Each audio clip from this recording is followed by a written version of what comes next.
Hello everyone, welcome to sing YouTube planet. आज की video में हम शुरू कर रहे हैं हमारा एक new chapter that is photo chemistry of carbonyl compounds.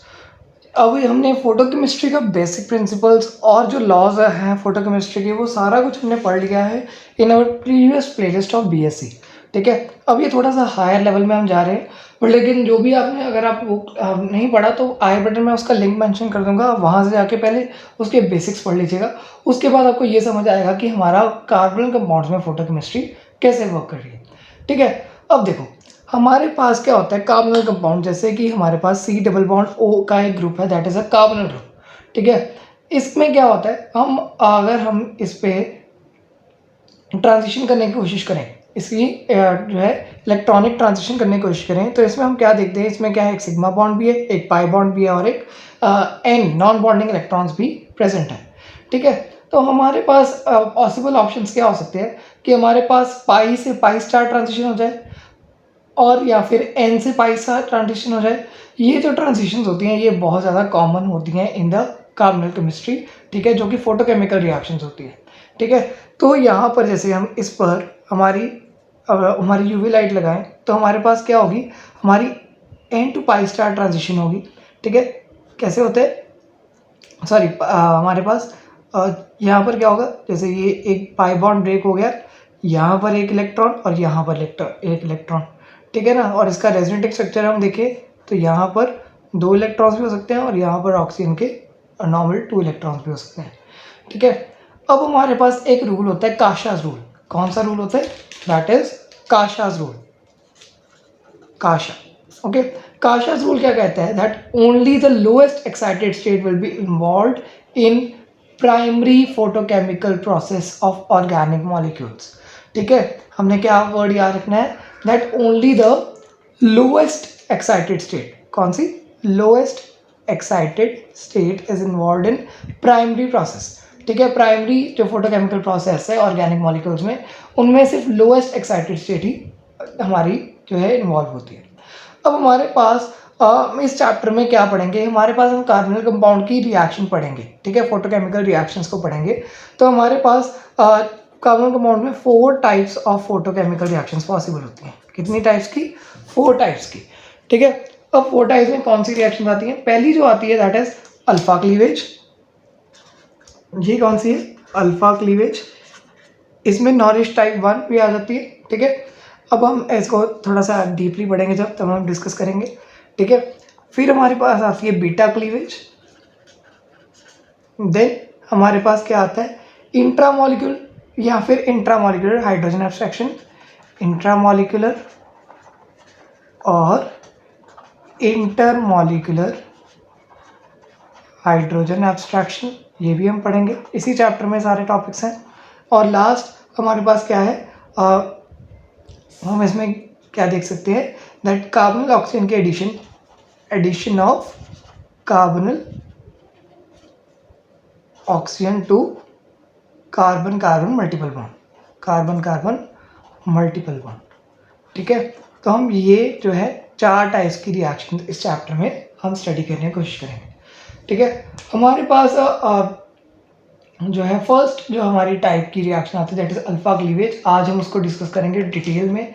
ठीक है, आई विल ट्राई कि मैं इस चैप्टर को बहुत जल्दी ओवर करने की कोशिश करूँ, 3-4 लेक्चर्स में मैं इस चैप्टर को ओवर करने की कोशिश करूँ। तो थोड़ी सी वीडियो लॉन्ग हो सकती है, तो आप काइंडली सारी वीडियोज़ को अच्छे से डिटेल में वॉच करिएगा। ठीक है, ताकि आपको ये चैप्टर कभी भूले ना, बहुत ईजी वे से टेक्स्ट के साथ मैं चैप्टर करवाऊंगा, बहुत ईजी आपको याद हो जाएगा। ठीक है, अब हमारे पास जो फर्स्ट टॉपिक है that is alpha cleavage. Alpha cleavage को हम कहते हैं नॉरिश टाइप 1 रिएक्शंस। ठीक है, अब नॉरिश टाइप 1 रिएक्शन जो होती हैं वो हमारे पास 3 टाइप्स के कीटोन्स में हो सकती है। ये जो है हमारा कार्बोनिल कंपाउंड है ना, तो ये एक तरह का कीटोन भी है। ठीक है, तो हमारे पास 3 टाइप्स के कीटोन्स हो सकते हैं, 3 टाइप्स ऑफ कीटोन्स में ये रिएक्शंस हो सकती हैं। अब कौन से 3 टाइप्स हैं उसमें, सॉरी दैट इज हमारे पास या तो हो सकते हैं सैचुरेटेड ए साइक्लिक कीटोन्स। कौन से, सैचुरेटेड ए साइक्लिक कीटोन्स। ठीक है, या फिर हमारे पास हो सकते हैं सैचुरेटेड ही होंगे बट साइक्लिक कीटोन्स होंगे, सैचुरेटेड साइक्लिक कीटोन्स। या फिर हमारे पास जो अनसैचुरेशन होती है वो कहाँ पर होगी, beta gamma unsaturated ketones, beta gamma unsaturated ketones. इन 3 कीटोन्स में हमारे पास जो नॉरिश टाइप 1 प्रोसेस है वो हो सकते हैं।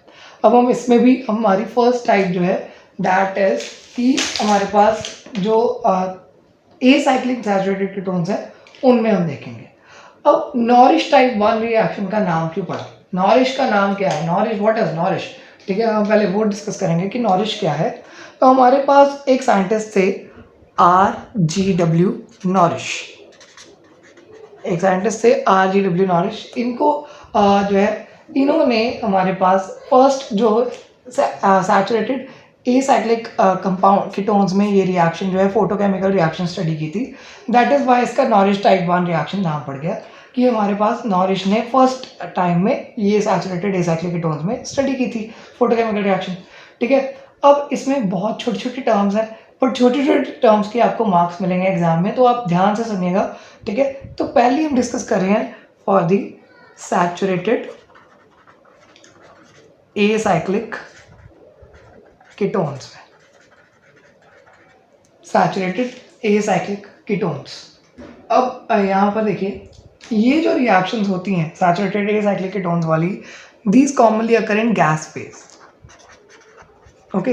ये गैस फेज में ज़्यादातर ये वाली रिएक्शन होंगी और सोल्यूशन फेज में ये बहुत ज़्यादा कम मानी जाती हैं, ठीक है। मेनली ये गैस फेज में ही होती है।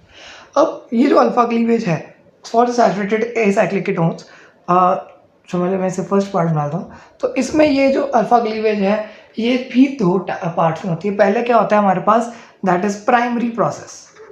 क्या है, प्राइमरी प्रोसेस होगा इस रिएक्शन का कि प्राइमरीली ये रिएक्शन फर्स्ट स्टेप क्या इन्वॉल्व करेगी, ठीक है। ध्यान से देखेंगे इसको। जैसे हमारे पास एक एसाइक्लिक कीटोन है, तो मैं यहाँ पर एक एसाइक्लिक कीटोन लेता हूँ RCH2 हमारा कीटोन ग्रुप, फिर CH2, कोई भी R हो सकते हैं, चाहे R हमारा हाइड्रोजन हो जाए, ठीक है। ये वाले जो है इस तरीके से कोई भी R हो सकता है, ठीक है। चलो एक थोड़ा सा इसको और चेंज कर देते हैं, जैसे ये CH है, यहाँ पर CH2 और यहाँ पर R डैश ले लेते हैं, ठीक है। कोई भी हमारे पास R हो सकते हैं, यहाँ पर एक और R डैश ले लीजिए, यहाँ पर R डबल डैश ले लीजिए, ठीक है। अब इसके ऊपर मैंने क्या लगाई, हमारी सनलाइट या फिर फोटोकेमिकल रेडिएशंस, ठीक है। तो हमारे पास जो हमारा नॉरिश टाइप 1 रिएक्शन होता है वो उसमें क्या होती है, initial cleavage of carbonyl carbon and the alpha carbon bond, ठीक है। यहाँ पर ये कार्बोनिल कार्बन है, ये अल्फा है, ये बीटा है, ठीक है। आगे गामा का बॉन्ड हो सकता था, पर लेकिन यहाँ पर हमारा बॉन्ड टूटना है।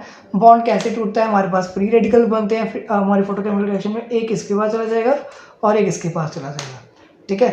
तो हमारे पास जो प्रोडक्ट आएगा उसमें हमारे पास 2 फ्री रेडिकल्स बनेंगे, एक RCH2 C डबल बॉन्ड हो, यहाँ पर फ्री रेडिकल, ठीक है। और साथ ही में कौन सा फ्री रेडिकल बनेगा, एक CH R dash CH2 R double dash का फ्री रेडिकल, ठीक है। इस तरीके से हमारे पास 2 फ्री रेडिकल्स बन गए। ये वाला जो हमारा रेडिकल है that is called acyl radical, ये क्या है, एसाइल रेडिकल है। और ये वाला हमारा जो है दैट इज एल्काइल रेडिकल, ये वाला हमारा एल्काइल रेडिकल है, ठीक है। अब जो है ये रिएक्शन तो होगी, बट लेकिन इसके बाद क्या हुआ, इसके बाद हमारा होता है सेकेंडरी प्रोसेस। तो उसके लिए मुझे ये शीट चेंज करनी पड़ेगी, जस्ट वेट अ सेकेंड। देखो ये रिएक्शन ध्यान से समझना सेकेंडरी प्रोसेस को, ये आपका चैप्टर काफ़ी इजी बना देगा अगर आप स्टार्टिंग वाले ही बेसिक पार्ट को बहुत इजीली समझ लोगे, ठीक है। तो हमारे पास क्या बना था, एक हमारा एसाइल फ्री रेडिकल बना था, ठीक है। यहाँ पर हम फर्स्ट पार्ट डिस्कस करें कि एसाइल फ्री रेडिकल क्या कर सकता है। हमारा फर्स्ट पार्ट जो है that is decarbonylation of acyl radical, ठीक है। हमारे सेकेंडरी प्रोसेस बहुत डिफरेंट टाइप के हो सकते हैं। एक टाइप है जिसमें कि हमारी डीकार्बोनिलेशन होगी। डीकार्बोनिलेशन में यहाँ पर लिखता हूँ डीकार्बोनिलेशन। डीकार्बोनिलेशन का मतलब होता है कि हमारा कार्बन मोनोऑक्साइड जो है वो सेपरेट हो जाए और बाकी हमारा जो एल्काइल फ्री रेडिकल है वो एज इट इज रहे, ठीक है। तो ये हमारी क्या बन गई, डीकार्बोनिलेशन। अब हमारे पास क्या होता है कि जो हमारा ये अल्काइल फ्री रेडिकल बना है, इट कैन ईदर कंबाइन, ठीक है, with another alkyl free radical. यहाँ तो ये एक और फ्री रेडिकल से कंबाइन कर सकती है। तो ये हमारा क्या प्रोसेस हो गया, ये हमारा हो गया रिकम्बिनेशन। डीकार्बोनिलेशन जो है it can lead to recombination, या तो उससे रिकम्बिनेशन हो सकती है, ठीक है, दोनों फ्री रेडिकल्स यहाँ पर आके इकट्ठे हुए, ठीक है, एक बॉन्ड बना लिया। अब या फिर हमारे पास जो है रिकम्बिनेशन के अलावा एक और प्रोसेस हो सकता है। समझ लो हमारा जो है अल्काइल रेडिकल है, हमने पहले एक और अल्काइल रेडिकल बनाया था प्राइमरी प्रोसेस में, दैट वाज दिस, ठीक है, ओके। तो ये वाला अल्काइल रेडिकल में से हमारे पास क्या हो जाए कि हम इसमें से एक हाइड्रोजन उठा लें, हम इसमें से एक हाइड्रोजन उठा लें और यहाँ पर डबल बॉन्ड बन जाए। कैसे, समझ लो ये एक हाइड्रोजन जो था ये CH2 वाला, इसमें एक हाइड्रोजन था, इसका मैंने क्या बना दिया, फ्री रेडिकल बना दिया। कैसे बनाएंगे, यहाँ पर ये एक CH के पास फ्री रेडिकल आ गया, ठीक है। अब यहाँ पर मैं फ्री रेडिकल शो करता हूँ, एक यहाँ पर फ्री रेडिकल आ गया, एक यहाँ पर फ्री रेडिकल आ गया, ये दोनों ने कंबाइन कर लिया और ये वाला फ्री रेडिकल जाके इसके साथ कंबाइन कर गया। तो हमारे पास जो प्रोडक्ट है इस रिएक्शन का वो क्या आएगा, इट इज RCH। अब यहाँ पर दो थे और एक ये वाला कंबाइन आ गया, तो ये हमारा RCH भी बन गया, और यहाँ पर RCH था और यहाँ पर एक सिंगल बॉन्ड जो है ये एक और बॉन्ड बन गया, double bond CHR double dash, ठीक है, R डैश का यहाँ पर, ओके। तो ये हमारा जो है इसे क्या कहते हैं, that is called intermolecular hydrogen abstraction. इसका नाम है इंटरमॉलिक्यूलर हाइड्रोजन एब्स्ट्रैक्शन। तो ये बहुत इजी प्रोसेस था, समझ आ गया होगा आपको कि यहाँ तो डीकार्बोनेशन का रिजल्ट हो सकता है या तो रिकॉम्बिनेशन या फिर इंटरमॉलिक्यूलर हाइड्रोजन एब्स्ट्रैक्शन, ठीक है। तो इस तरीके से हमारी जो है डीकार्बोनिलेशन के बाद ये चीज़ें हो सकती हैं। अब कई बार क्या होता है कि डीकार्बोनिलेशन हुई नहीं, डीकार्बोनिलेशन हुई नहीं, प्राइमरी प्रोसेस के बाद हमारा जो एसाइल रेडिकल है, एसाइल रेडिकल जो है वो हमारे दूसरे एल्काइल रेडिकल के साथ ही रिएक्ट कर गया, एल्काइल रेडिकल के साथ ही रिएक्ट कर गया, ठीक है। तो ये हमारा डैश है, ये फ्री रेडिकल है, ठीक है, ये इसके साथ रिएक्ट कर जाए। कैसे हो जाता है कि यहाँ पर यह R डबल डैश, यहाँ पर ये अल्फा कार्बन है, ये बीटा कार्बन है, तो बीटा हाइड्रोजन को ये एब्स्ट्रैक्ट कर ले, ठीक है। या तो ये भी पॉसिबिलिटी हो सकती है कि बीटा हाइड्रोजन को ये एब्स्ट्रैक्ट कर ले, मतलब डायरेक्टली इंटरमॉलिक्यूलर हाइड्रोजन एक्सट्रैक्शन हो जाए। क्या हो जाए, डायरेक्टली इंटरमॉलिक्यूलर हाइड्रोजन एब्स्ट्रैक्शन हो जाए from acyl radical, from the alkyl radical to give aldehyde, ठीक है। तो यहाँ पर क्या हो जाए, यहाँ से एक हाइड्रोजन जो बीटा पोजीशन से उठाया तो यहाँ पर हाइड्रोजन जुड़ गया, ये वाला मैंने जैसे ऊपर ब्रेक किया वैसे यहाँ पर ब्रेक हुआ, और यहाँ पर क्या बना, यहाँ पर अगर हाइड्रोजन जाएगा इसका एक फ्री रेडिकल जाएगा तो यहाँ पर क्या बचेगा, एक फ्री रेडिकल, तो ये कंबाइन करके क्या बना लेंगे, एल्कीन बना लेंगे, R dash CH double bond CH R double dash. तो ये भी बहुत इजीली टाइप होगी, ठीक है। अगर हमारे पास अल्काइल रेडिकल में एटलीस्ट एक बीटा हाइड्रोजन है तब भी हमारी ये रिएक्शन हो सकती है, अदरवाइज ये सेकेंडरी प्रोसेस ऊपर वाला ही चलेगा, ठीक है। और उसमें भी इंटरमॉलिक्यूलर हाइड्रोजन रिएक्शन तभी होती है अगर हमारे पास अल्काइल रेडिकल में एक बीटा हाइड्रोजन होता है, तो otherwise recombination is the only solution, ठीक है। अब हमारे पास एक इंटरमॉलिक्यूलर हाइड्रोजन एब्स्ट्रैक्शन ये वाली होगी। अब ये इससे तो बना एल्डिहाइड। एक थर्ड टाइप की इंटरमॉलिक्यूलर हाइड्रोजन एब्स्ट्रैक्शन होती है जिसमें कि क्या बनती है, हमारे पास कीटीन बनते हैं। क्या बनता है, कीटीन। तो ये थर्ड टाइप की रिएक्शन है। हमारे पास फिर से वही एसाइल रेडिकल होगा और साथ में हमारा जो अल्काइल रेडिकल वो तो होगा ही होगा, ठीक है। ये दोनों, यहाँ पर अल्फा कार्बन है, ये बीटा कार्बन है। अब यहाँ पर क्या होता है, हमारा कीटीन बनाना है। कैसे बनता है कि हमारे पास जो अल्काइल रेडिकल है वो हाइड्रोजन एब्स्ट्रैक्ट कर लेता है फ्रॉम दी एसाइल रेडिकल, मतलब ये वाला जो हाइड्रोजन है यहाँ पर दो हाइड्रोजन की जगह पर एक रह जाएगा, यहाँ पर एक रेडिकल आएगा और यहाँ से ये रेडिकल और ये रेडिकल डबल बॉन्ड बना लेंगे, ठीक है। तो हमारे पास RCH double bond C double bond हो, ठीक है। तो ये हमारे पास क्या बन गया, हमारा कीटीन। और साथ में अगर ये हाइड्रोजन यहाँ से यहाँ कंबाइन करता है तो हमारे पास क्या बन जाता है, एक एल्केन, ठीक है। तो ये हमारे पास थर्ड टाइप की रिएक्शन होगी। मेन बात हमारे ने याद ये रखनी है कि सेकेंडरी प्रोसेस में जो मेन रिएक्शन है सैचुरेटेड एसाइक्लिक कीटोन्स की, दैट इज डीकार्बोनिलेशन, ठीक है। तो डीकार्बोनिलेशन ही हमारी मेन रिएक्शन है। बाकी सारी रिएक्शन हो सकती हैं बट लेकिन उनके लिए डिफरेंट डिफरेंट मीडियम चाहिए। मेन रिएक्शन जो हर बार पॉसिबल होगी दैट इज डीकार्बोनिलेशन। ओके, अब देखो इसी की वजह से ही हमारे पास क्या कहा जाता है कि नॉरिश टाइप 1 जो है that is a 2 step radical mechanism. ये जो है 2 स्टेप रेडिकल मैकेनिज्म है। फर्स्ट स्टेप हमारा प्राइमरी प्रोसेस था और सेकंड हमारा सेकेंडरी प्रोसेस था। ठीक है, अब हमने जो एसाइल और एल्काइल रेडिकल बनाए इसके लिए प्रूफ क्या है कि ये सच में एसाइल और एल्काइल रेडिकल ही बनते हैं, कोई और रेडिकल नहीं बनते। तो इसमें हमने क्या किया, हमने एक ट्रैपिंग एक्सपेरिमेंट किया कि हमारे पास कुछ ट्रैपिंग एजेंट्स यूज़ करके हमने रेडिकल्स को ट्रैप करने की कोशिश की। तो यहाँ पर हमने क्या किया, हमने एक एग्जांपल लिया। ये भी क्वेश्चन आता है एग्जाम में that how it was proved that these alkyl radicals and acyl radicals are formed. तो ये आपने देखना है कि इसमें हमने क्या यूज़ किया, हमने मेन हमारा रिएजेंट यूज़ किया दैट इज़ 1,3 डाइफिनाइल एसीटोन। क्या यूज़ किया हमने, 1,3 डाइफिनाइल एसीटोन। अब हमने एसीटोन तो देखा ही हो, ठीक है। एसीटोन जो है वो बनाएंगे, जैसे इसमें क्या होते हैं, एक कार्बोनिल कार्बन होता है और 2 कार्बन के साथ मिथाइल ग्रुप्स होते हैं, ठीक है। तो यहाँ पर क्या होता है, एक पे भी फिनाइल लगाएंगे, यहाँ पर भी फिनाइल और यहाँ पर भी फिनाइल, ठीक है। तो यहाँ पर CH2, यहाँ पर भी CH2, ये क्या हो गया हमारा, दैट इज 1,3 डाइफिनाइल एसीटोन, ठीक है। अब C6H5 भी लिख सकता था मैं, तो मैं लिख सकता हूँ पीएच जो है हमारा that is equal to C6H5 group, phenyl group, ठीक है। अब हम क्या करेंगे, यहाँ पर हम जो है हमारी सनलाइट डालेंगे। तो ये क्या हुआ, हमारे पास एक काम ये सिमेट्रिकल है, यहाँ से चाहे ब्रेक कर दो चाहे यहाँ से ब्रेक कर दो। तो हमने फिर से ये अल्फा और कार्बोनिल के बीच का बॉन्ड ब्रेक कर दिया। तो हमारे पास एक फ्री रेडिकल बना एसाइल फ्री रेडिकल और एक फ्री रेडिकल बना हमारा एल्काइल फ्री रेडिकल, ठीक है। तो ये हमारे दो फ्री रेडिकल्स बन गए। अब हमारा जो एल्काइल फ्री रेडिकल है वो डीकार्बोनिलेशन भी कर सकता था।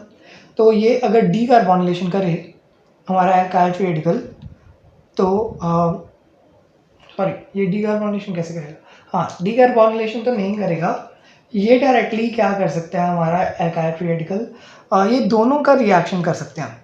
फर्स्ट रिएक्शन जो हो सकती है वो दोनों की हो सकती है। तो मैं इसे यहाँ पर कर लेता हूँ कि यहाँ से डीकार्बोनिलेशन हुई, यहाँ पर PHCH2 रेडिकल बना, यहाँ पर एक डीकार्बोनेशन है और ये CH2 रेडिकल बनना और ये CH2PH रेडिकल, फिर ये क्या बन जाएगा CH2 और PH। तो ये हमारा जो है एक अल्केन बन गया, ठीक है। तो ये हमारी रिएक्शन हो सकती है। अब हम क्या कर रहे हैं, हमने इसको प्रूव करना है कि ये अल्काइल रेडिकल्स बने। तो हम यहाँ पर क्या करेंगे, we will use here the trapping agents. हम यहाँ पर क्या करेंगे, हम ट्रैपिंग एजेंट यूज करेंगे। तो हमारा मेन ट्रैपिंग एजेंट हमने क्या कहा था, दैट इज 2,2,6,6 टेट्रामिथाइल पिपेरिडीन 1 ऑक्साइड, ठीक है। तो ये हमारा फ्री रेडिकल था जिससे कि हमें ट्रैप करना है हमारे एसाइल और एल्काइल फ्री रेडिकल को। तो मैं इसका नाम लिख देता हूँ 2,2,6,6 टेट्रामिथाइल पाइपेरिडीन 1 ऑक्साइल फ्री रेडिकल, ठीक है। तो ये इसका नाम है। अब यहाँ पर क्या होता है, ये फर्स्ट टाइप में ये क्या करेगा, ये प्रोडक्ट बनाएगा। हमारे पास ये रिएजेंट तो है ये, ठीक है। ये ऑक्सीजन के साथ हमारा कार्बोनिल जुड़ जाएगा और ये चीज़ बन जाएगी। तो ये हमारा क्या है, एस्टर है। एस्टर की फॉर्मेशन क्या डिनोट कर रही है कि हमारे पास कार्बोनिल फ्री रेडिकल था। सेकेंड हमारे पास क्या बन जाता है, ईथर बन जाता है। कैसे बनता है, वो भी हमारे पास ये ऑक्सीजन होता है, ये हमारा एल्काइल ग्रुप के साथ कंबाइन कर लेता है और ये हमारा क्या बन गया, ये हमारा एक ईथर बन गया। तो ये ट्रैपिंग एक्सपेरिमेंट जो है ये प्रूव करता है कि हमारे पास जो है एल्काइल फ्री रेडिकल्स और एसाइल फ्री रेडिकल बने, ठीक है। अब जो फॉर्मेशन है रेडिकल इंटरमीडिएट्स की वो हम डेमोन्स्ट्रेट कर सकते हैं बाय फोटोलिसिस ऑफ कीटोन्स, ठीक है। अब हमारे पास अगर हम कीटोन्स की फोटोलिसिस करें, अगर हमारे पास दो डिफरेंट कीटोन्स ले लें, उनकी फोटोलिसिस करें, तो हमारे पास क्या पता चलता है कि क्रॉस ओवर एक्सपेरिमेंट जो है हमारे पास ये दिखाता है कि हमारे पास क्रॉस प्रोडक्ट भी बन सकते हैं, ठीक है। क्या बन सकते हैं, क्रॉस प्रोडक्ट भी बन सकते हैं। तो समझ लो हमारे पास पहले हमने एक रिएजेंट ले लिया, ये 2 फिनाइल ग्रुप्स ले लिया और एक कार्बन ले लिया, ठीक है, वही चीज़ सेम है, बट लेकिन यहाँ पर 2 फिनाइल ग्रुप्स हैं। ठीक है, अब एक सेकेंड हमने ले लिया कि हमारे पास एक फिनाइल ग्रुप है, 2 हाइड्रोजन है। ठीक है, अब इन दोनों को क्रॉस कराया, हमारे पास यहाँ पर सनलाइट लगाई, तो हमारे पास क्या बनता है, पहली स्टेप में यहाँ पर समझ लो, यहाँ से निकाला तो यहाँ पर डीकार्बोनेशन के बाद PH2CH CH PH2, तो ये प्रोडक्ट बन सकता है। तो हमारे पास एक बन गया PH2CH CH PH2, तो ये इसने प्रूव कर दिया कि हमारे पास ये अल्फा क्लीवेज हो रही है। सेकंड हमारे पास प्रोडक्ट कौन सा बन सकता है कि हमारे पास यहाँ से अल्फा क्लीवेज हो जाए। ठीक है, तो ये PHCH2 CH2 PH, ये हमारे पास प्रोडक्ट बन सकता है। ठीक है ना, डीकार्बोनेशन के बाद, जो हमने पहले भी डिस्कस कर लिया। ओके, फिर हमारे पास क्या हो सकता है, यहाँ से एक रेडिकल और यहाँ से दूसरा रेडिकल, ये दोनों कंबाइन कर सकते थे। ठीक है, तो हमारे पास क्या हो सकता है, PH2CH CH2 PH, तो ये हमारे पास क्रॉस प्रोडक्ट बन सकता है। क्या बन सकता है, क्रॉस प्रोडक्ट। और जब भी हम क्रॉस ओवर एक्सपेरिमेंट करते हैं, हमारे पास क्रॉस प्रोडक्ट की परसेंटेज 90% के करीब आती है। ठीक है, और कार्बोनिल जो है, कार्बन मोनोऑक्साइड हमारी बाहर निकल सकती है बाय डीकार्बोनेशन। ठीक है, तो ये हमारी जो है, हमने यहाँ पर क्रॉस ओवर एक्सपेरिमेंट से इसे प्रूव कर दिया कि ये हमारे पास 2 स्टेप्स रेडिकल मैकेनिज्म है। ठीक है, आगे हम थ्योरी देखते हैं इसकी। अब हमने बात क्या याद रखनी है, मेन हमने याद रखना है कि नॉरिश टाइप 1 प्रोसेसेस जो होते हैं, नॉरिश टाइप 1 प्रोसेसेस जो होती हैं, that occurs from both the excited, एक एक्साइटेड सिंगलेट स्टेट से भी हो सकता है, एंड हमारे पास ट्रिपलेट स्टेट से भी हो सकता है, ट्रिपलेट स्टेट से भी हो सकता है। मेन हमारे पास यहाँ पर ट्रांजिशन अगर पूछी है कि कौन सी ट्रांजिशन होती है, so transition occurs, that is N to pi star transition. कौन सी होती है, N to pi star transition. Okay, तो हमने ये याद रखना है अच्छे से कि हमारे पास कौन सी ट्रांजिशन होती है नॉरिश टाइप 1 प्रोसेसेस में। ओके, अब इसके बाद हमने मेन हमने क्या देखा है कि हमारे पास वही कीटोन्स जो है नॉरिश टाइप 1 रिएक्शन देते हैं, जिन कीटोन्स में N to pi star state जो होती है, that is lowest excited state. ठीक है, आपने क्या बातें याद रखनी है, ध्यान से मेरी बातों को सुनिए। ठीक है, नॉरिश टाइप 1 क्लीवेज जो है उन्हीं कीटोन्स में होती है, हमने ज़्यादातर देखा है, जिसमें N to pi star transition बहुत ईजिली हो जाती है। ये समझ लीजिए कि जो जिनमें N to pi star state जो है, that is lowest excited state. Okay, पर लेकिन मोस्ट केसेस में क्या होता है, N to pi star state तो लोएस्ट होती है, पर लेकिन कई बार क्या होता है, N to pi star transition state lowest नहीं भी होती। इसमें कुछ एग्जांपल आते हैं, जैसे aryl alkyl ketone, aryl alkyl ketone जो है उनमें N to pi star state is not the lowest. ठीक है, और जैसे डाई एराइल कीटोन, इनमें भी N to pi star state is not the lowest. ठीक है, तो इनमें अल्फा क्लीवेज होती है वो लेस एफिशिएंट होती है, इनमें अल्फा क्लीवेज लेस एफिशिएंट होती है, बिकॉज ये डाई एराइल कीटोन्स में हमने देखा कि हमारे पास N to pi star state से पहले pi to pi star state जो होती है वो उसकी लोएस्ट एक्साइटेड स्टेट होती है। ठीक है, यहाँ पर मैं एक डायग्राम से इसे क्लियर करूँगा। हम हमारे पास एक डायग्राम बना रहे हैं, energy diagram of diphenyl ketone. ठीक है, 2 फिनाइल ग्रुप्स हैं, मतलब ये इस तरीके का है। ठीक है, डाईफिनाइल कीटोन का हम डायग्राम बना रहे हैं, तो ये हमारी सिंगलेट ग्राउंड स्टेट है। ठीक है, और ये हमारी एक सिंगलेट एक्साइटेड स्टेट है 1, और ये हमारी सिंगलेट एक्साइटेड स्टेट है 2। ये जो है, this is pi to pi star state, that is a lowest state, and this is N to pi star state, that is a much higher state. इसको कितनी एनर्जी चाहिए, दैट इज 100 किलो कैलोरी पर मोल, और इसको just 76 kilo calorie पर मोल। ये हमने resonance वाले में पढ़ा हुआ है कि pi to pi star transition जो है फिनाइल सिस्टम्स में ज़्यादा प्रोमिनेंट होती है। ठीक है, तो हमने क्या देखा है, इनमें लेस एफिशिएंट होता है। अगर आपको पूछा है पेपर में that for the aryl alkyl ketone why this alpha cleavage is less efficient, तो हम ये आंसर दे सकते हैं, because N to pi star excited state is not the lowest excited state, thereby there is a large energy barrier on the reaction. ठीक है, large energy barrier है on the reaction coordinate, तो ये reaction जल्दी नहीं होती है। तो ये आपका हो गया 1 मार्क का क्वेश्चन। ठीक है, तो हम साथ साथ में सारे बड़े क्वेश्चन छोटे क्वेश्चन सारे डिस्कस कर रहे हैं। अब नॉरिश टाइप 1 रिएक्शन में हमारे पास मोस्ट स्टेबल रेडिकल बनाने का हमारा मेन गोल होता है। ठीक है, क्योंकि जब भी हमारे पास अनसिमेट्रिकल कीटोन होते हैं तो जो रेडिकल ज़्यादा स्टेबल होगा उसे ही हम बनाएंगे ना। तो हमारे पास एक एग्जांपल ले लेते हैं, जैसे हमारे पास ये वाला कंपाउंड है, वैसे आपको दिख ही गया होगा इसमें मोस्ट स्टेबल रेडिकल कौन सा है ना। जिन्होंने फ्री रेडिकल की नॉलेज है जिनको, वो देख सकते हैं।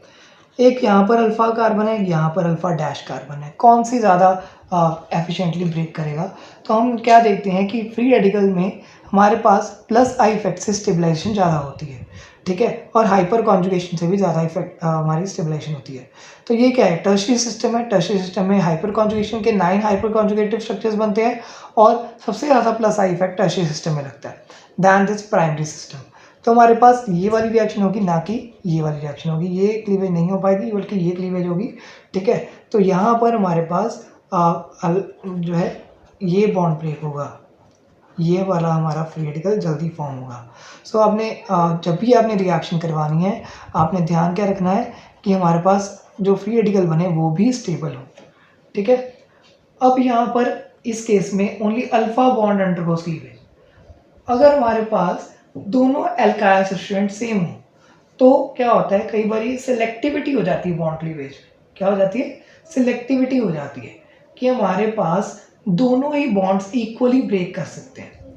ठीक है, अगर हमारे पास एल्काइल सब्स्टिट्यूएंट्स नियरली सेम।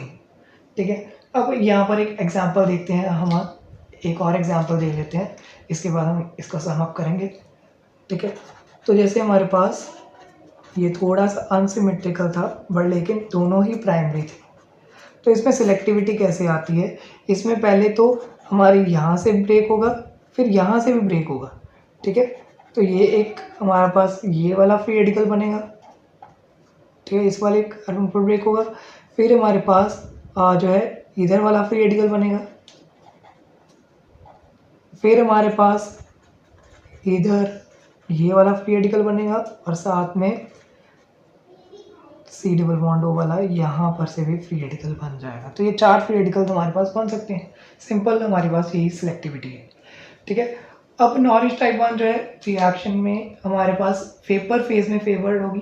ठीक है, फोटोलिसिस जो होती है that is favoured in vapour phase, और ज़्यादा जो है ये लेस जो हमारे पास सॉल्वेंट होते हैं, इनर्ट सॉल्वेंट, उनमें ये ज़्यादातर रिएक्शन नहीं हो पाती है। ठीक है, इनर्ट सॉल्वेंट में क्या होता है, एक सॉल्वेंट जो है केज बना देता है जिससे कि हमारी जो है सनलाइट जो है हमारी लिक्विड फेज में इसके ऊपर एक्ट नहीं कर पाती प्रॉपरली। ठीक है, तो हमारे पास जो है प्रोडक्ट्स हमारे नहीं बन पाते। ठीक है, इसका भी एक एग्जांपल लेते हैं। नॉरिश टाइप 1 रिएक्शन होती है लिक्विड फेज में तभी स्टेबल होगी जब हमारे पास स्टेबल रिएक्टेंट फॉर्म होगा, स्टेबल रेडिकल फॉर्म हो, तभी हमारे पास लिक्विड फेज में नॉरिश टाइप 1 हो सकती है। तो आपको अगर पूछा जाए give an example of a reaction nourish type 1 reaction in liquid phase, ठीक है, तो हम ये वाला रिएक्शन दे सकते हैं। हमारे पास क्या है, डाइफिनाइल एसीटोन वाली रिएक्शन होगी।